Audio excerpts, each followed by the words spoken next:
Humano demasiado humano está dedicado a la figura de Voltaire, que es el príncipe del iluminismo. Pero ¿en qué consiste la crítica voltairiana que Nietzsche retoma a la religión? Cuando él dice, en varios momentos, lo dice de múltiples maneras y con una retórica encendida, ¿no? Que hay que leer y leer minuciosamente, pero de todos modos yo un poco quiero darles un pantallazo. Él lo que dice es que no hay nada en el cristianismo que no ofenda todos y cada uno de los postulados de la razón. Por ejemplo, a ver si...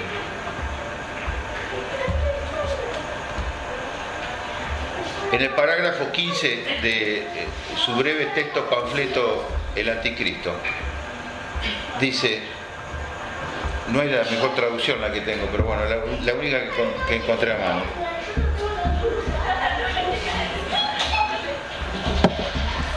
¿Se pueden sacarlo? ¿O es políticamente incorrecto?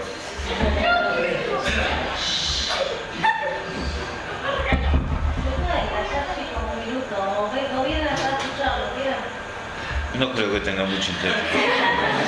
Bueno. Ni la moral ni la religión corresponden en el cristianismo a punto alguno de la realidad, dice Nietzsche.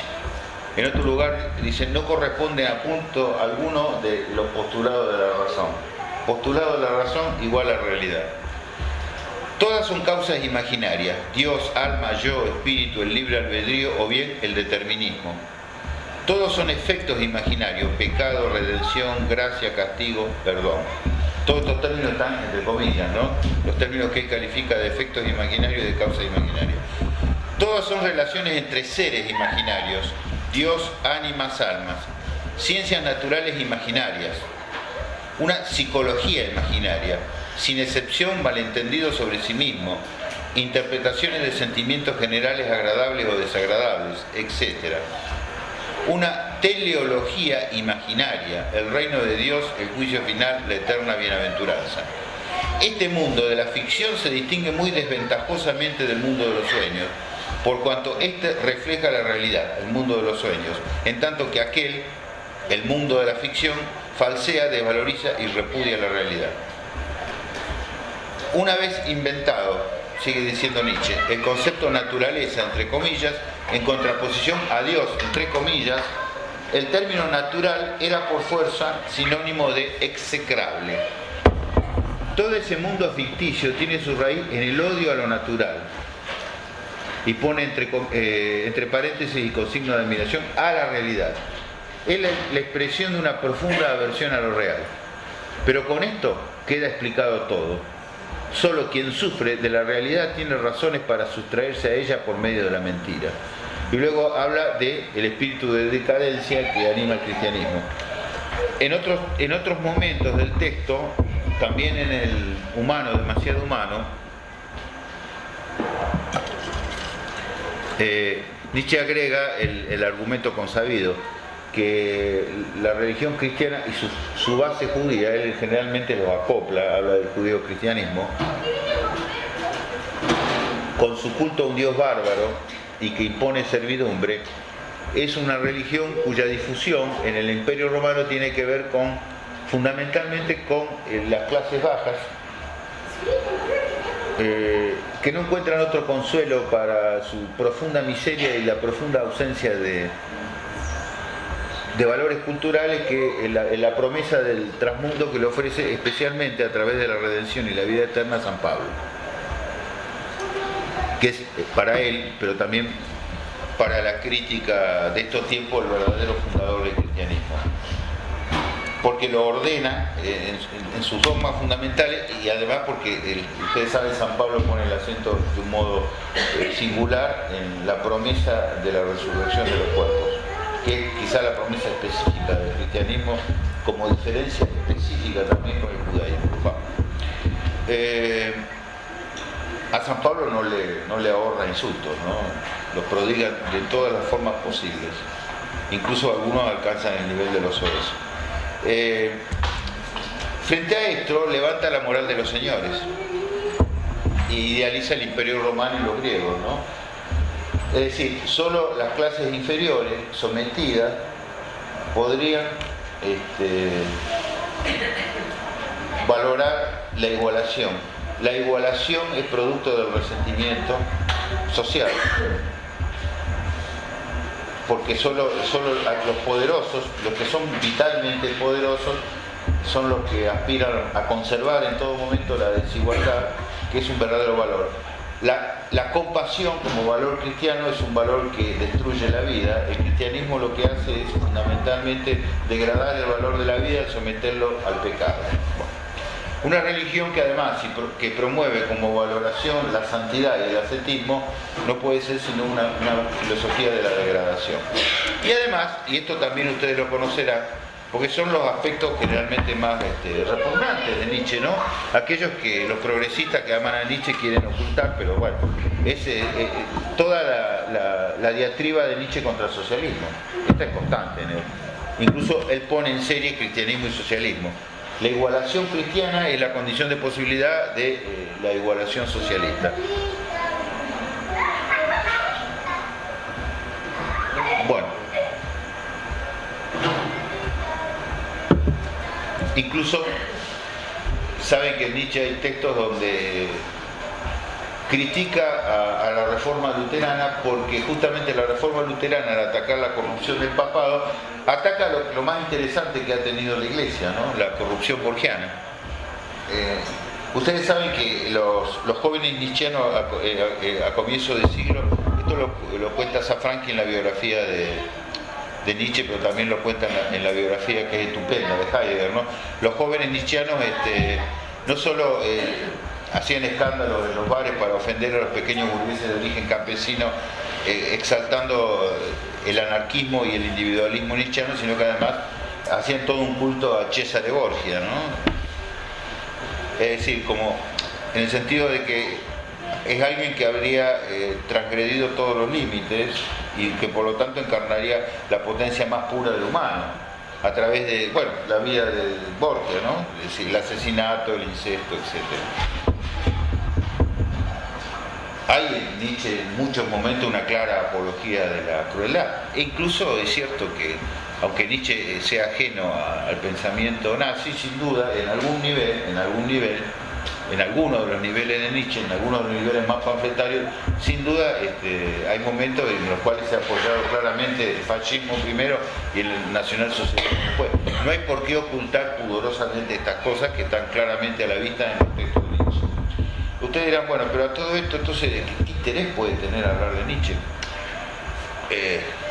Se tratará de que yo me he dedicado a hablar del aspecto más caduco de Nietzsche, sin duda, pero no hay que dejar de hablar de este aspecto, por muchas razones.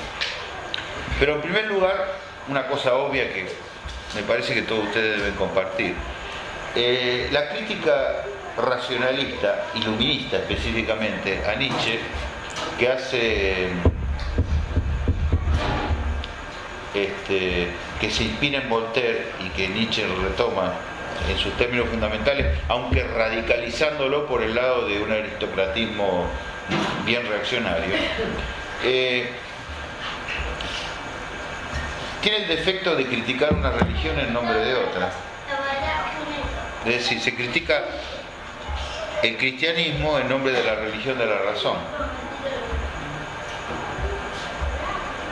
Claro, porque si yo digo que ofende todo lo que es racional, todo lo que por ser racional es real, yo creo que existe un tribunal de la razón que puede determinar de antemano y de un modo estricto cuáles son los límites del humano, cuál es la armonía del humano, cuál es la realización del humano.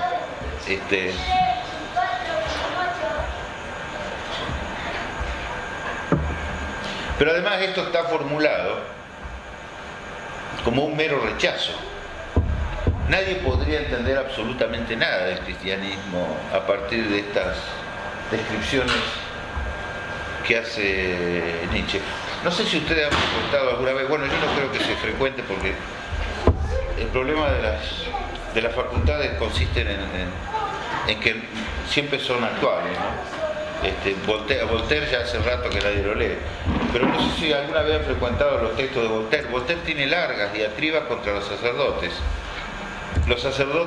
que han fraguado las mentiras para someter a los acólitos. Esta es la explicación iluminista más elemental, más transparente. Pero además, cuando Voltaire dice esto, pareciera que sabe muy estrictamente qué es la verdad y qué es la mentira. Y Nietzsche también sabe estrictamente lo que es esto. Se podría refutar a Nietzsche con Nietzsche. Cuando él denuncia al cristianismo como un enorme aparato ficcional, lo que está denunciando, en definitiva, es su propio fundamento, porque él constantemente ha dicho de que verdad y mentira son ficciones. Bueno, esto es todo, Nietzsche.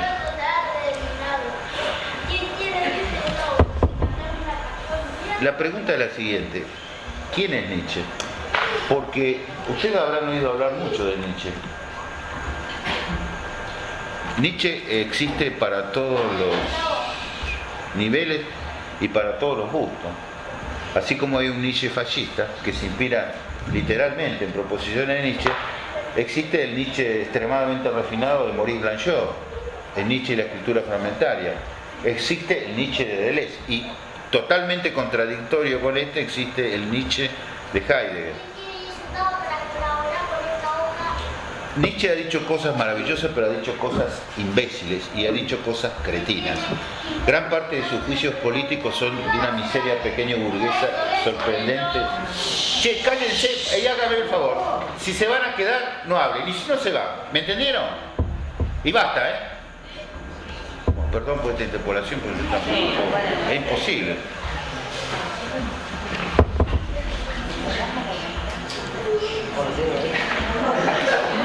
No van a traerlo acá. No, cerrar la ventana. O cierran la ventana, qué sé yo, porque es la misma cosa de la facultad de humanidades, es terrible.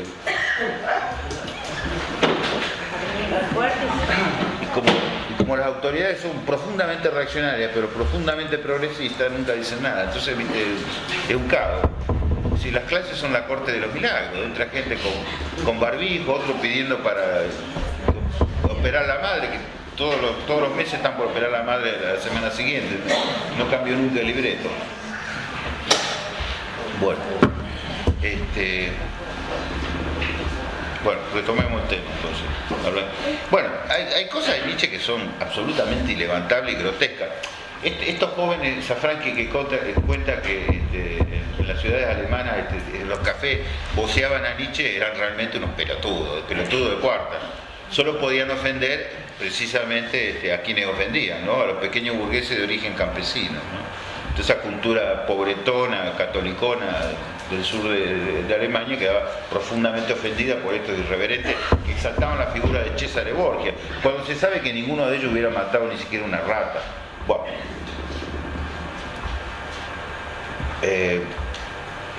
Pero todo esto es francamente detestable y no veo por qué hay gente empeñada en ocultarlo pudorosamente. También es cierto que jamás podríamos reducir a Nietzsche a ser algo así como el antecedente teórico más fuerte del nazismo y el militarismo alemán, porque además no es cierto. Así como en Nietzsche hay una enorme cantidad de actos de desprecio al judío, ¿no? Y son muy claros, también es cierto que no compartía el antisemitismo oficial y además estaba muy distanciado de los valores del autoritarismo prusiano. Ahora bien, hay demasiadas cosas en Nietzsche, demasiadas contradictorias a veces, y como el propio Blanchot planteó varias veces, es como si pudiéramos extraer de él varias filosofías. La pregunta es, ¿por qué después de ese ocaso que tuvo luego de que se lo identificó con los valores del nacionalsocialismo alemán y antes con el fascismo de Mussolini, ¿por qué la boga, ¿no?, de Nietzsche? ¿Por qué? No basta decir que, entre otras cosas, es un precedente que lo es del psicoanálisis, porque se podría decir que Nietzsche es precursor de casi todo, lo malo y lo bueno de esta época. Lo malo y lo bueno, pongo el acento en esto si es que nosotros podemos distinguirlo. Pero me parece que bueno, hay estudios muy profundos y muy valiosos sobre Nietzsche. Hay que leer Blanchot porque Blanchot pone el acento en la forma nietzscheana y no pone el acento en los contenidos de Nietzsche. Lo que interesa de Nietzsche es la forma. ¿Pero qué quiere decir la forma? La forma de Nietzsche es una forma fragmentaria. El fragmento, como muy bien lo plantea Blanchot en un texto, yo diría, central, la forma fragmentaria no coincide con el aforismo, porque el aforismo es un esbozo concentrado de una totalidad. Al aforismo yo lo puedo desplegar y hacer de él un sistema. El sistema lo puedo reducir hasta convertirlo en un aforismo. Pero el fragmento, por definición, está fuera de la totalidad. Entonces, esto es esencial para entender a Nietzsche. Cuando Nietzsche es fragmentario, y no siempre es fragmentario cuando es fragmentario empíricamente, ¿entendámoslo? Hay enorme cantidad de textos supuestamente fragmentarios de Nietzsche que son una basura. Literalmente una basura, ausencia del total de límite. No hay por qué entrar en esta actitud de divinización actual donde se publican las cartas de fulano a Mengano, las cartas de Mengano a su mujer, la mujer y la relación con la tía. Además de la biografía de Joy tenemos la biografía de la mujer y después habrá una biografía de la hermana de la mujer. Publicar es insolente, publicar todo lo que a alguien se le ocurrió, incluso las cosas que escribió en el baño mientras cagaba. Creo que todo esto forma parte de la indecencia contemporánea, porque evidentemente hay cosas que merecen el olvido. No sé si claro. Y hay gran parte de Nietzsche que merece el más franco olvido. Yo por eso no comparto esta especie de diligencia pudorosa por cultivar todo hasta las últimas cosas que escribió alguien. Eso forma parte, sí, efectivamente, de una época alejandrina, una época de decadencia, donde la erudición termina por predominar hasta tal punto que uno ve eruditos obcecados con reivindicar si la frase A es así o asá, cuando la versión A y la versión B son igualmente imbéciles. Entonces, no va, eso no va. Es también un modo de resistirse a la contemporaneidad, digamos. Es fácil reivindicar los grandes ídolos del pasado e ignorar talentos actuales que están surgiendo, pero bueno, uno tiene que arriesgarse a opinar, ¿no? A tener un juicio autónomo. No comparto eso, entonces digo franca, lisa y llanamente, hay gran parte de Nietzsche que no vale nada, absolutamente nada. En términos suyos serían indigestiones explicables fisiológicamente, o en todo caso por la arbitrariedad y la locura, no cabe la menor duda, pero bueno. Nietzsche era muy arbitrario y además era alguien que tenía un grado de impaciencia tan grande que en algún momento uno sabe perfectamente bien que lo que él estudió y a fondo es la filología clásica en su juventud, y después estudió y muy rigurosamente la obra de Schopenhauer. Esa es la base fundamental de él, y algunos textos literarios que veneraba y estudiaba mucho. Pero la formación filosófica de Nietzsche es terrible, se reduce a algunos cuantos manuales que circulaban en el momento. Esto es advertible cuando habla de Hegel y de Kant. Hay momentos que no se revela claramente que sabía muy poco de ellos. Entonces ustedes dirán, pero ¿y qué es lo reivindicable? Sí, es cierto, el fragmento fuera de la totalidad, pero esta es una observación de Blanchot valorable, pero tiene límites, porque toda exaltación del estilo fragmentario que no dé cuenta de algún modo de qué contenido plasma esa fragmentariedad tiene un límite muy estrecho. Yo creo que lo cité hace un poco, porque además estoy leyendo la biografía de Nietzsche de Safranchi, todavía no la terminé, he leído más de la mitad, pero me parece apasionante realmente, porque se la recomiendo, ¿no? Porque es una obra que reúne cualidades muy difíciles. Primero, es una obra extraordinariamente entretenida. Para ser alemán escribe muy bien, pero muy bien, ¿no? Escribe maravillosamente bien. Y además no está influido por la pedantería académica, que cree que porque cita términos técnicos dice algo, ¿no? Ustedes saben, ¿no? No es lo mismo decir, por ejemplo, fobia que temor, y un fetichismo de los términos, y son sinónimos. Pero si digo temor no digo nada, si digo fobia digo, una entidad. Bueno, entonces no hay un fetichismo con la terminología técnica, pero además hay una aprehensión muy, muy interesante de Nietzsche. Y hay, en varios momentos, Safranchi apunta a esto, que la importancia de Nietzsche, antes que nada, es de haber descubierto los límites del saber. Y esto me parece interesante. ¿Pero qué quiere decir? El saber es una defensa frente a lo monstruoso. El término que emplea Safranchi es Ungeheuer, que el traductor castellano traduce por monstruoso, pero que también se podría traducir por inconmensurable o por inmenso. o ilimitado, pero monstruoso algo dice. Es decir, esto es lo interesante, y me parece perfecta esta caracterización. La tradición filosófica supone que el saber es un modo de apropiación desinteresada de lo real. Esas son las definiciones que ustedes verán en los manuales. Desde siempre se ha dicho que el saber filosófico es un saber riguroso porque es un saber desinteresado. Entonces, es un saber desinteresado, que se apropia desinteresadamente, reitero el término, de lo real. Es decir, en otros términos, sería un saber que practica la abstención de la pasión y la abstención del interés. Nietzsche dice, el saber humano no es eso, el saber humano es un modo de defenderse del horror. La vida carece de finalidad. La lógica que le otorgamos a la vida vuelve regular y conmensurable lo que es profundamente inconmensurable. Eso lo dice desde las primeras obras y es algo que él va a continuar diciendo, porque en las primeras obras señala de que la vida tiene un fondo pánico y doloroso, ¿no? Y absolutamente insuprimible para cualquiera. En las últimas dirá, esto que es así tenemos que afirmarlo como voluntad de poder, es decir, como voluntad de exceso, pero de exceso suponiendo de que la dimensión del dolor es insuprimible en la humanidad. Es decir, algo que se entrega no al nihilismo, sino a un pesimismo activo, que no es lo mismo. Bueno. Nuestro saber no cesa de protegerse de esto, e incluso el saber llamado científico en primer lugar, el saber filosófico también, y por supuesto la religión, que aparece como un lenitivo, es decir, trata de mitigar las heridas que nos produce el fondo de la vida, que es un fondo caótico, irracional, y que para nada es regulable por los principios clásicos de la racionalidad.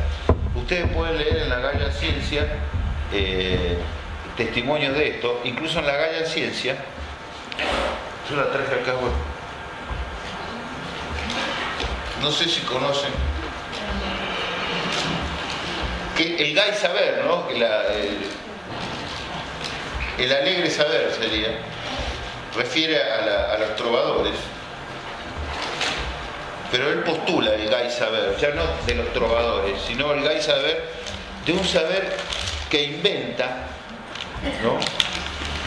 Inventa razones para vivir, pero no desconoce que en el fondo todos queremos dormir frente a una realidad atroz.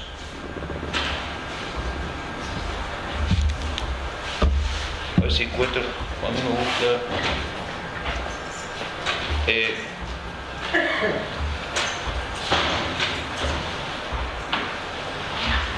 claro, por ejemplo, en el parágrafo 121, ya voy a volver al cristianismo,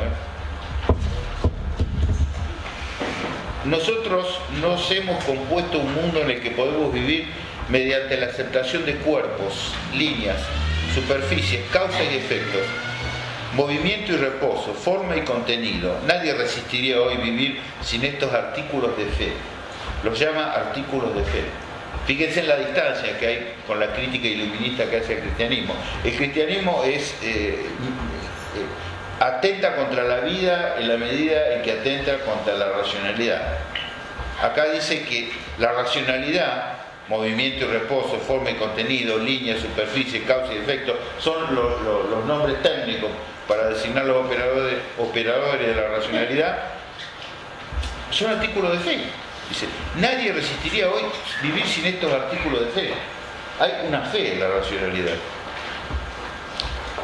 Son textos escritos en distintos tiempos, pero no vale la pena hacer un distingo meramente cronológico, porque las tensiones internas del pensamiento de Nietzsche son sincrónicas. Pero no por eso ellas quedan demostrados, los artículos de fe. Entonces dice esto que es realmente palmario. La vida no es un argumento. Aquí toma distancia enorme con el idealismo. El idealismo iluminista, diría. El error podría estar entre las condiciones de vida. Bueno, y luego, en este famosísimo texto,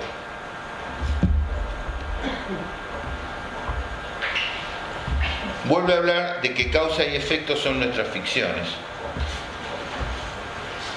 Y dice, probablemente una dualidad de este tipo, lo dice en el parágrafo,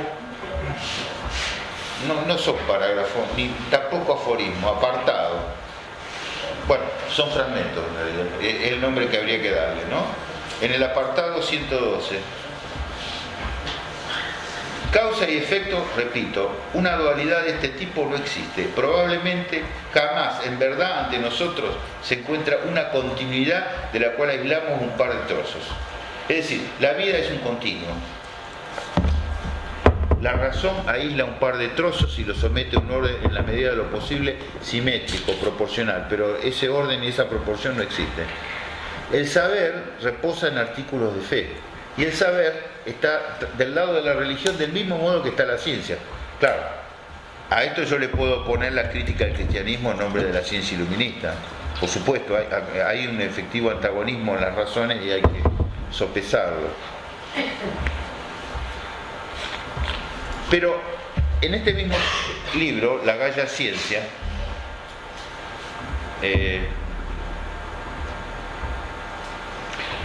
él sienta la famosa tesis que no es suya, sino que es del siglo XIX. Ustedes la van a encontrar primero en Hegel, después repetida por un escritor alemán muy complejo, Jean-Paul Richter, que en uno de sus sueños lo titula precisamente así, Dios ha muerto. Después aparece en la poesía francesa, hasta aparece en Victor Hugo la frase Dios ha muerto. Acá también aparece la afirmación Dios ha muerto. Se puede leer de muchas maneras, incluso Lacan tiene una manera soberbia de leerlo. Lástima, yo no tengo tiempo de dedicarme a eso porque habría que dedicarse minuciosamente a ese fragmento. Lacan en los 4 conceptos aporta, yo diría, nuevas luces sobre el tema de Dios ha muerto. Pero lo que podemos inicialmente al menos fijar, ¿qué quiere decir Dios ha muerto? Dios ha muerto quiere decir el fundamento ha muerto, y esta es la época del nihilismo. Si Dios ha muerto el fundamento del mundo, por lo tanto el mundo carece de causa. Literalmente, el mundo carece de causa. Si ustedes quieren, agreguémosle de causa eficiente.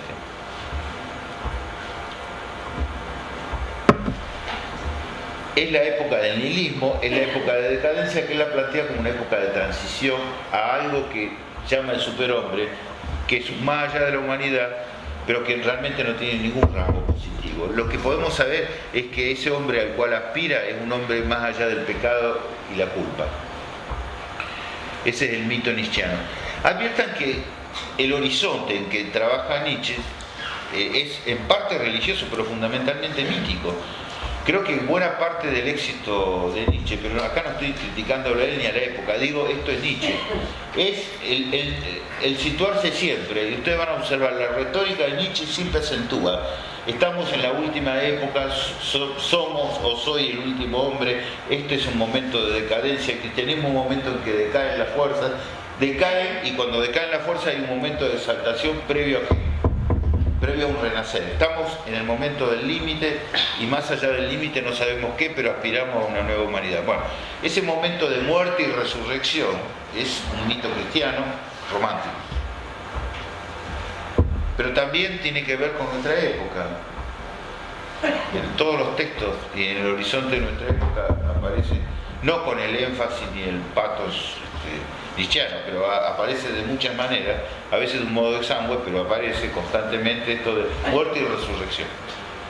Bueno, es un horizonte que explica en buena medida el éxito de Nietzsche, que cada vez se lo traduzca más, que cada vez aparezca en nuevos sitios. Hay una cantidad enorme de sitios en internet, si ustedes pueden buscar para indagar Nietzsche. Bueno,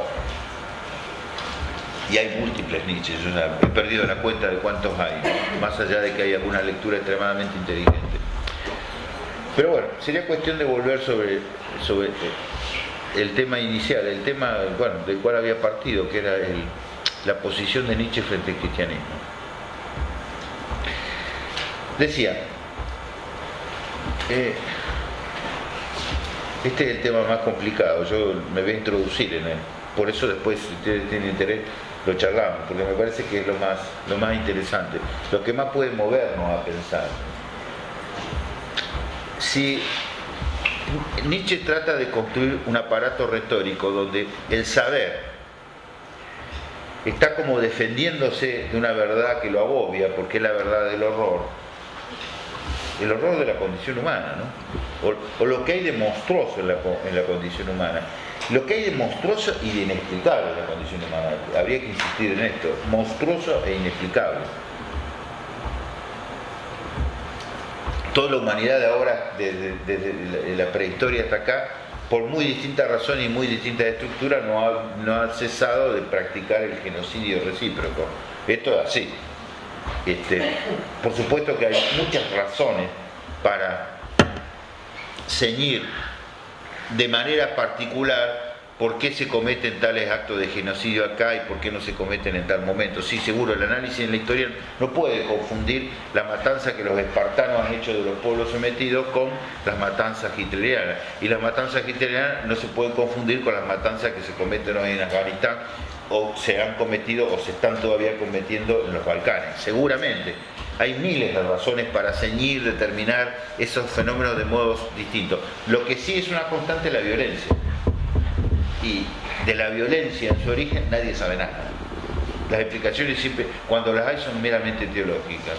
Y nosotros evidentemente vivimos, como diría Freud, de la pulsión, vivimos transportando una X en distintas ecuaciones, pero siempre permanece esa X, ¿no? Que el origen de la violencia no sabe nada. Literalmente es una constatación sin saber, es decir, sin aprehensión conceptual, sin representación adecuada, sin captura de la esencia, por decirlo de algún modo, porque hay algo en la violencia que escapa a todas las leyes de esencia. Bueno, esto es así, pero si el saber es una protección, también es cierto que el saber algo dice de eso de lo que toma distancia. Entonces, en el lenguaje de Nietzsche está atravesado por múltiples dimensiones que hacen que el texto por momentos explote en muy distintas direcciones, y a veces algunas de las que explota van en contra de lo que él mismo piensa, y esto es lo interesante del texto. Yo he leído pocos fragmentos acá, tendría que detenerme toda la noche para analizar y para ver cómo en esos mismos fragmentos, donde él de un modo lineal afirma que el cristianismo es una religión de esclavos, empieza a decir otra cosa, pero no porque no diga que es una religión de esclavos, porque además esto es algo que nosotros podemos sostener perfectamente. El problema es que las religiones son religiones que en algún sentido esclavizan al hombre a través del pecado, la culpa y la expiación. El cristianismo tiene ciertas particularidades muy grandes y son las particularidades de Occidente. El problema es que esto se ha repetido en la historia de un modo incesante. Y cuando algo se repite de un modo incesante a través de la historia, hay una verdad que lo acompaña, que aunque no lo sabemos, tenemos que respetar, pero entiéndanme, esto no quiere decir detenerse frente a lo que el cristianismo tiene de ofensivo. Quiere decir reconocer que ahí hay una verdad que no terminamos de aprender. ¿Por qué la humanidad está uncida al mito de la crucifixión? Yo no puedo responder linealmente a esto, Nietzsche tampoco, pero surge como problema, como horizonte problemático. Y entonces, quería decir, hay un momento humano, demasiado humano, donde Nietzsche hace un pequeño giro en apariencia, pero que es más interesante. No se limita a decir que el cristianismo es una religión de esclavos, cosa que podemos concederle, ¿no? Podemos concederle esto, siempre que no nos pongamos afuera, porque si el cristianismo es una religión de esclavos, ateos, judíos y cristianos y musulmanes, estamos atravesados, al menos en Occidente, por lo que es el cristianismo. Lejos de ser una superestructura, como decía Marx, en realidad caemos la cuenta que hay algo de infraestructural en las religiones en general y en el cristianismo en particular. Pero él comienza a decir, sí, el cristianismo es eso, pero además es una droga apta para tiempos de decadencia, pero una droga que exalta, que promueve la santidad a valores que por momentos se acercan a los valores de la creación artística. Y hay un sutil señalamiento de Safranski, sutil por lo sencillo, no porque haya buscado nada bajo, como se suele decir, la quinta pata al gato, no. Dice, habría que pensar por qué la sección de humano, demasiado humano, donde habla de la religión en general y en particular de la religión cristiana, la tercera parte, que se llama la vida religiosa, es seguida inmediatamente por la cuarta, que habla del alma de los artistas y escritores, porque hay una continuidad. También hay una droga en el arte, dice Nietzsche. Y hay dos o tres cosas. Él comienza a estar, y acá ya está, lejos del espíritu iluminista. Porque el espíritu iluminista, al fraguar la ficción de una racionalidad analítica que controla las cosas, lo que hace es situar al observador o al investigador en un plano de falsa universalidad. Es decir, sustrae el cuerpo. Esto es el punto. Es decir, sustraigo mi cuerpo y desde un punto de vista universal ya no me siento implicado por lo que describo. Esta es una de las formas posibles de definir el racionalismo clásico. Cuando Leibniz, por ejemplo, dice, y el propio Voltaire se burló largamente de esto en su novela Cándido, que el nuestro es el mejor de los mundos posibles, no voy a hacer el tonto chiste de decir que no lo conocía Menem, eso ya lo dijeron varios. Pero de todos modos, en la época de Leibniz sobraban los Menem.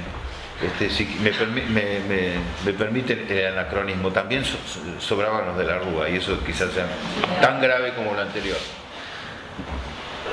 Pero se ubica desde una postura de universalidad donde lo que hace es sustraer el cuerpo. Es la ilusión de la universalidad. Por ejemplo, la que podemos tener ahora, nosotros por vocación podemos hacer con unos cuantos mapas y unas cuantas fórmulas tomadas de un manual marxista-leninista, podemos hacer un diagnóstico de todo lo que ocurrió en el Asia Central, ¿no?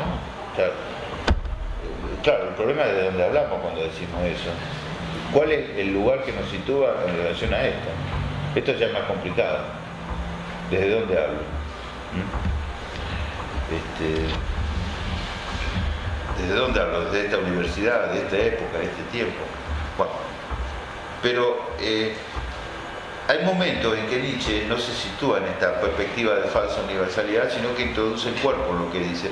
Y señala constantemente algo por lo cual él está fascinado, cuando dice que en la moral cristiana uno porfía constantemente contra uno mismo, y dice, y esto tiene exteriorizaciones sublimes a través del ascetismo.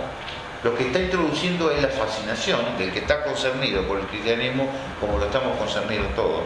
Pero eso le permite acercarse desde el saber a comenzar a entredecir, yo diría, no a decir, sino a entredecir, permítame que use este vocabulario psicoanalítico, algo de la verdad del cristianismo.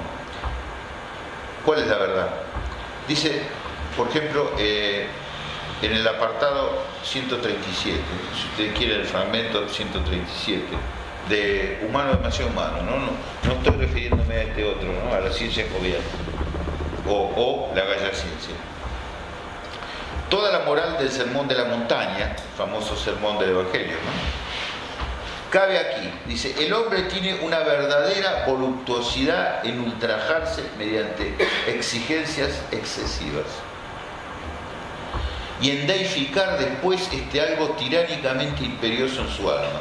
Pero ya no está hablando desde afuera como si fuera un discípulo reaccionario de Voltaire, no, está hablando de otro lugar, un lugar que es más cercano a lo que Nietzsche llama el perspectivismo. Ustedes saben que Nietzsche ha introducido el perspectivismo de los valores.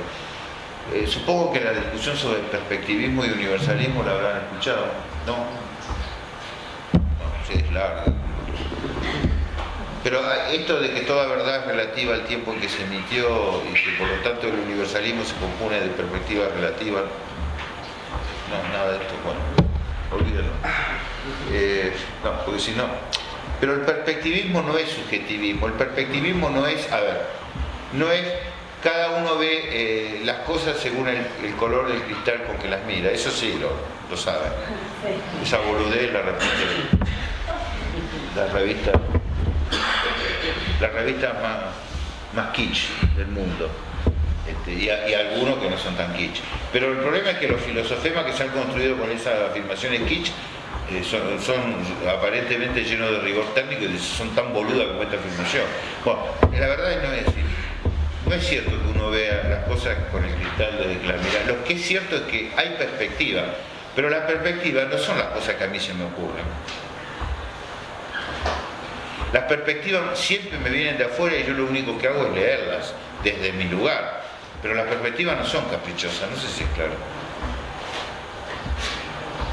Alguien dice, si no hay verdad absoluta en la lectura, entonces cada cual puede leer como quiere. ¡Qué terror! Yo nunca vi que cada cual lea como quiere.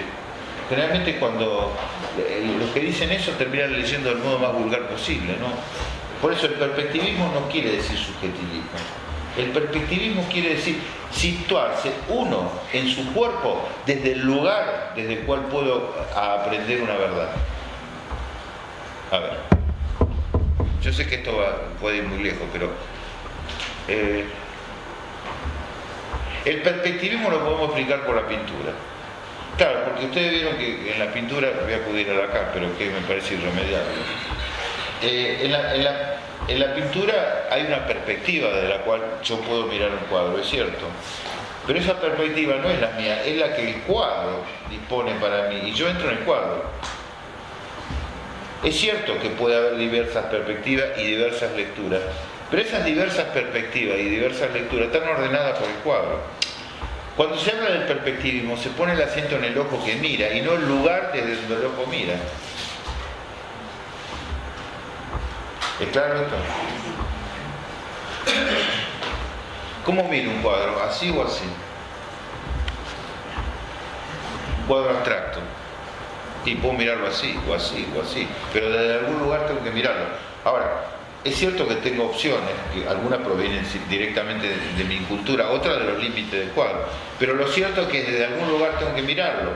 Y no son muchos, están determinados. El cuadro mismo lo determina.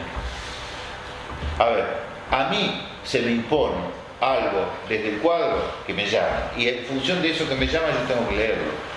Y ahí proyecto mi lectura, pero no se trata de lo que a mí se me ocurre. Bueno, o en todo digamos, las condiciones de posibilidad que tengo para leer. Exactamente, yo, Ajá. que no es la del otro, pero no son subjetivas en el sentido de capricho. A esto voy, Bueno, por supuesto que alguien puede mirar un cuadro y confundirlo, qué sé yo, con un telón de fondo, no sé, no importa. Pero ese ya está fuera de la perspectiva, porque no fue llamado por el cuadro, se quedó fuera. Bueno, ese es el perspectivismo, introducir el cuerpo desde el lugar que el cuerpo es llamado. Y lo que lo llama es la voluptuosidad del cristianismo. Por ejemplo, constantemente acentúa que es una religión por definición masoquista. Y que además el masoquismo, ese es un término de Freud, pero no le cabe perfectamente bien a Nietzsche. Porque en Nietzsche hay, curiosamente, en este punto una estricta correlación con Freud. ¿En qué sentido? Freud ha dicho de que la religión monoteísta fue una gran conquista en los ideales. Pero ojo, que cuando Freud dice ideales, no dice cualquier boludez. Porque los ideales norman la conducta, norman las representaciones, pero también son ideales pesados. Quiero decir, nos imponen sacrificios.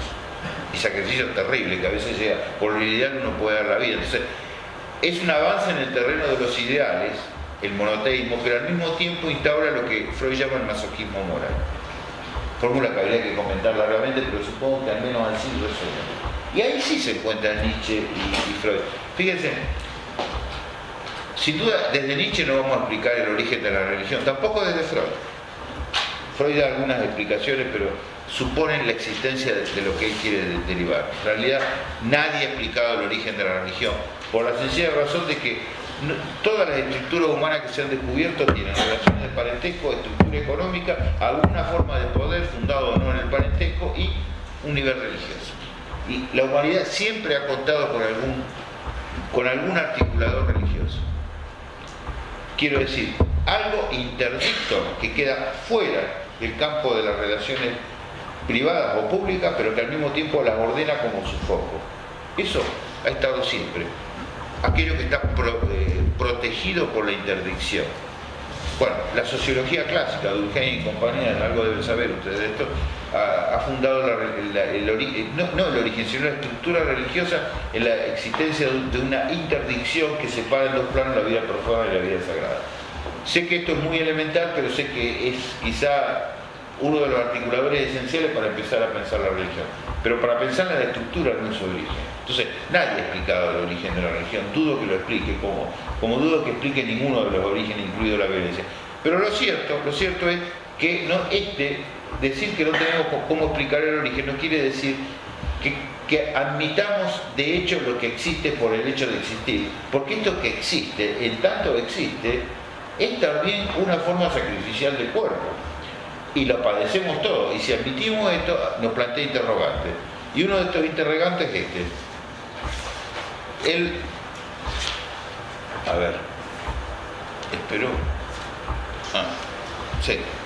el parágrafo 142, Nietzsche ha citado un fragmento de Novalis. Y el fragmento de Novalis en cuestión, que él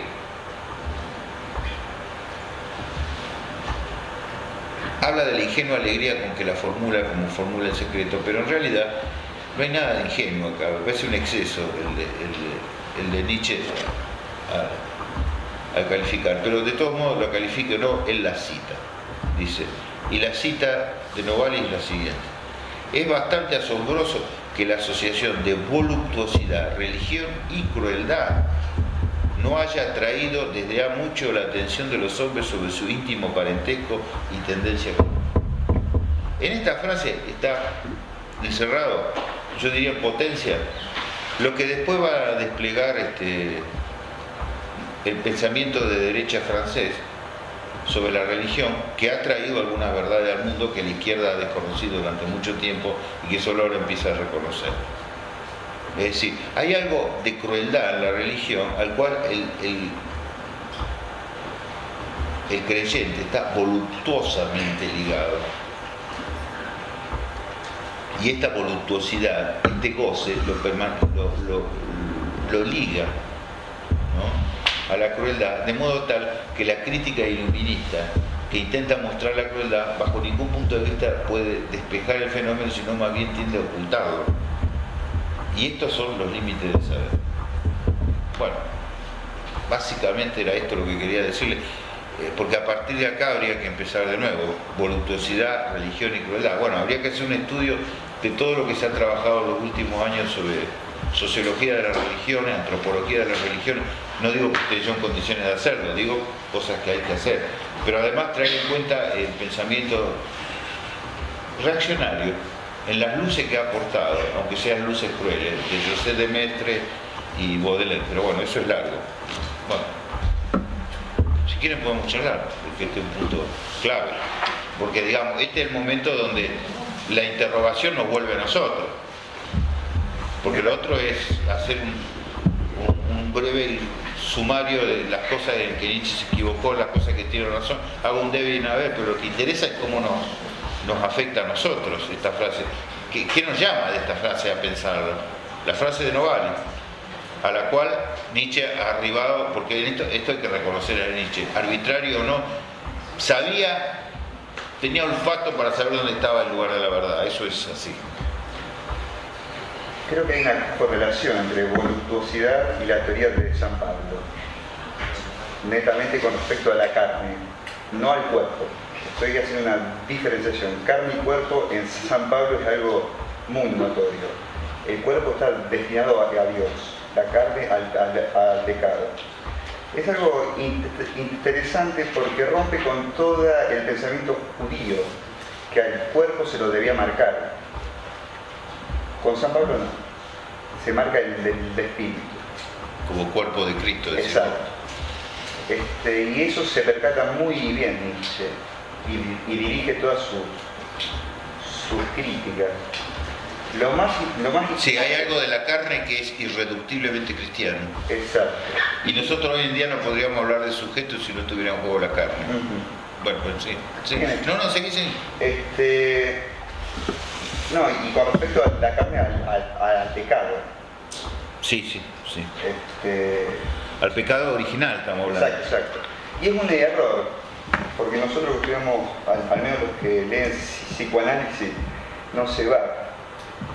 No con el bautismo, que es un ejercicio jurídico, y Nietzsche lo rescata en la genealogía de la moral. Me extrañó que no lo cite. Es el libro que para mí descarga, sistematiza generalmente el odio a lo que es la moral cristiana, de Kant. Lo interesante es ver cómo la carne viene a cumplir el lugar del pecado. Y es mi incógnita con respecto a la mujer. Y Nietzsche y su relación a la mujer son cosas aisladas. ¿Por qué también descarga él su repudio algunas veces a la... Acá está el texto. Pero ojo, que acá está el texto no del repudio a la mujer, sino del vínculo ambiguo con la mujer. A ver, espere que lo encuentre, porque este texto es maravilloso. Es de la Gaia Ciencia. Bueno, le digo algo rápido. La Gaia Ciencia es el subtítulo. En realidad, originalmente se llama la ciencia jovial, pero siempre se la conoció por el subtítulo. La Gaia Ciencia, y seguimos todos llamándolo así. Es un desliz. El único que corrige y lo llama la ciencia jovial es José Jara, que hizo esta traducción que hasta ahora parece de lo mejor. Porque debe ser porque lo tradujo del alemán, en general lo traducen del francés a Nietzsche. Y se nota enseguida que lo traducen en francés. A ver, un segundito, a ver que esto está... Es una observación de Nietzsche increíble. Curiosamente, alguien diría, pero esto parece afanado de Lacan. No, es de Nietzsche.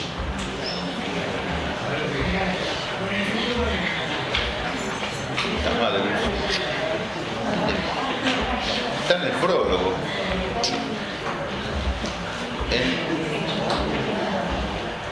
No sé.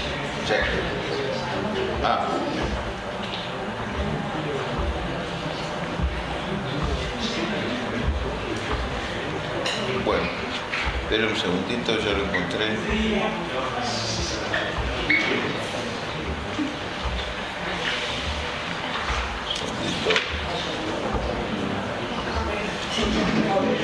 A ver, para situarlo en el prólogo, si le interesa este texto, ¿no? Yo creo que está en la Gaia Ciencia al final del prólogo, el prólogo a la segunda edición. Es un prólogo brillante, es de lo mejor que ha escrito Nietzsche. Pero habla de Baubo. Como nadie sabe quién es Baubo, les leo la nota del traductor. Baubo en la mitología griega cuenta que Demeter recorría desesperada el mundo buscando a su hija Perséfone, cuyo padre era Zeus, y que había sido raptada por Hades, hermano de Demeter. Al llegar esta a Eleusis, Demeter, ¿no?, buscando a su hija, se encuentra con Baubo, quien la acoge y al fin logra sacarla de su tristeza y hacerla reír cuando con un gesto sorpresivo le muestra el trasero. Baubo hace reír mostrando el trasero. Y me parece que el traductor es un poco púdico, porque en realidad, en otras versiones que yo he visto de Baubo, de las pocas que hay, no le muestra el trasero, sino las partes pudendas delanteras. O la voluptuosidad. O la voluptuosidad, exacto. Yo no sé por qué, pero debe ser un... Bueno, vieron cómo opera la censura, ¿no? Desplazando. Bueno. Claro, pero bueno, pero ubiquen Baubo, porque la cita, si no, no se entiende. Dice, se debería respetar más el pudor con que la naturaleza se ha ocultado detrás de enigmas e inseguridades multicolores. ¿Es tal vez la verdad de una mujer que tiene razones para no dejar ver sus razones? ¿Es tal vez la verdad de un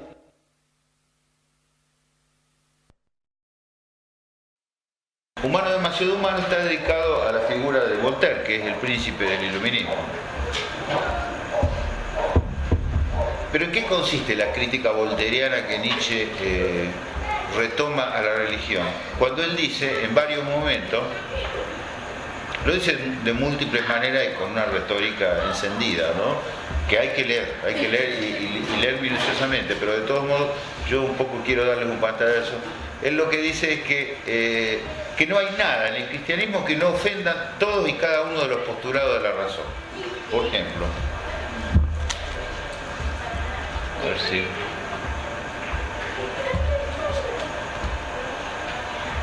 En el parágrafo 15 de su breve texto panfleto El Anticristo, dice, no es la mejor traducción la que tengo, pero bueno, la única que encontré a mano.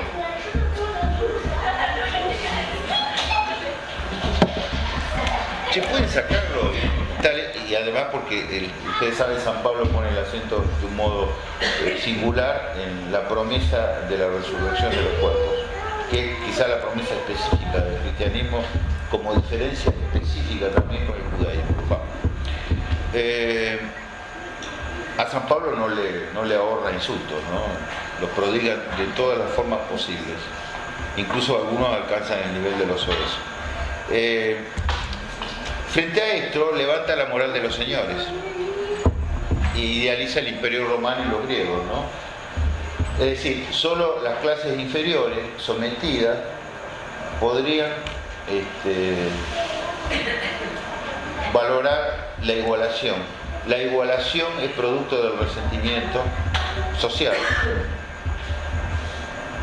porque solo los poderosos, los que son vitalmente poderosos, son los que aspiran a conservar en todo momento la desigualdad, que es un verdadero valor. La compasión que anima el cristianismo. En otros momentos del texto, también en el humano, demasiado humano, Nietzsche agrega el argumento consabido, que la religión cristiana y su base judía, él generalmente los acopla, habla del judío-cristianismo, con su culto a un Dios bárbaro y que impone servidumbre, es una religión cuya difusión en el Imperio Romano tiene que ver fundamentalmente con las clases bajas, que no encuentran otro consuelo para su profunda miseria y la profunda ausencia de valores culturales que la promesa del trasmundo que le ofrece especialmente a través de la redención y la vida eterna a San Pablo, que es para él, pero también para la crítica de estos tiempos, el verdadero fundador del cristianismo, porque lo ordena en sus dogmas fundamentales generales, agradables o desagradables, etc. Una teleología imaginaria, el reino de Dios, el juicio final, la eterna bienaventuranza. Este mundo de la ficción se distingue muy desventajosamente del mundo de los sueños, por cuanto este refleja la realidad, el mundo de los sueños, en tanto que aquel, el mundo de la ficción, falsea, desvaloriza y repudia la realidad. Una vez inventado, sigue diciendo Nietzsche, el concepto naturaleza, entre comillas, en contraposición a Dios, entre comillas, el término natural era por fuerza sinónimo de execrable. Todo ese mundo ficticio tiene su raíz en el odio a lo natural, y pone entre paréntesis y con signo de admiración a la realidad. Es la expresión de una profunda aversión a lo real. Pero con esto queda explicado todo. Solo quien sufre de la realidad tiene razones para sustraerse a ella por medio de la mentira. Y luego habla del espíritu de decadencia que o es políticamente incorrecto.